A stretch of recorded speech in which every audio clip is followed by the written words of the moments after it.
Jesus is the one who can fill the emptiness in our heart.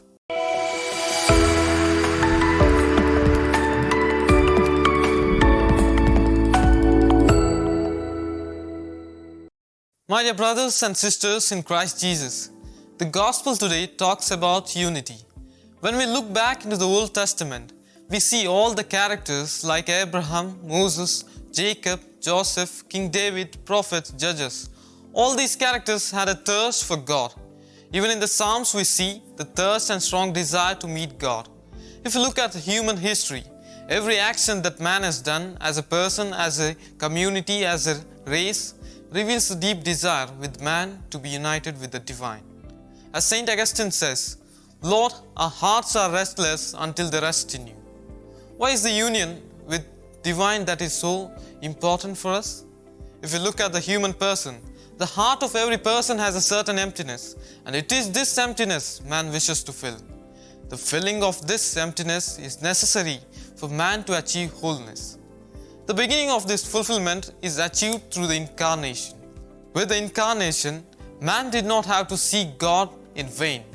Rather, God in His infinite love comes down in flesh through the person of Jesus. In the person of Jesus, man can receive all that had sought. Jesus is the one who can fill the emptiness in our heart. Let us think of the moments we have solved the jigsaw puzzles. When there is only one piece is left, a piece that will fulfill the beauty of the image, we might have struggled in finding the right piece among the many puzzle pieces.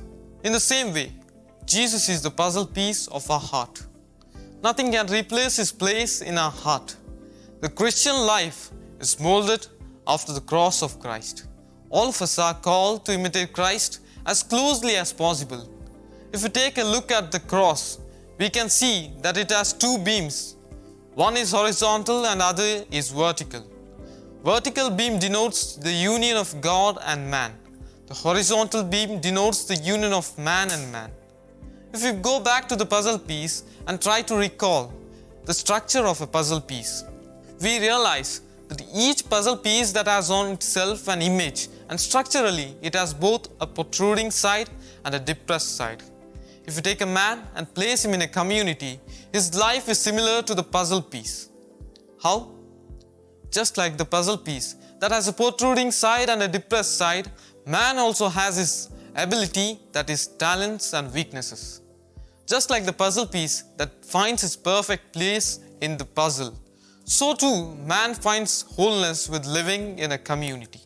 The talents of one man make up for the weakness of other, and the weaknesses of one are made up by the strengths of another.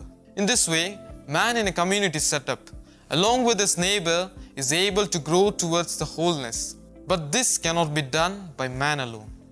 Just like the puzzle pieces that does not arrange by itself, so too mankind cannot find peace and wholeness unless and until man allows himself to be molded and loved by God. Just like the man who draws water from the well and distributes it to his neighbor, so too man needs a source from which he can supply his neighbors with love and care.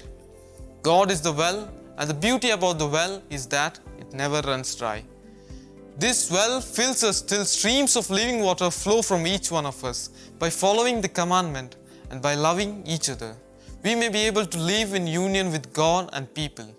By doing this, we live out the Christian life or the gospel in its fullest sense.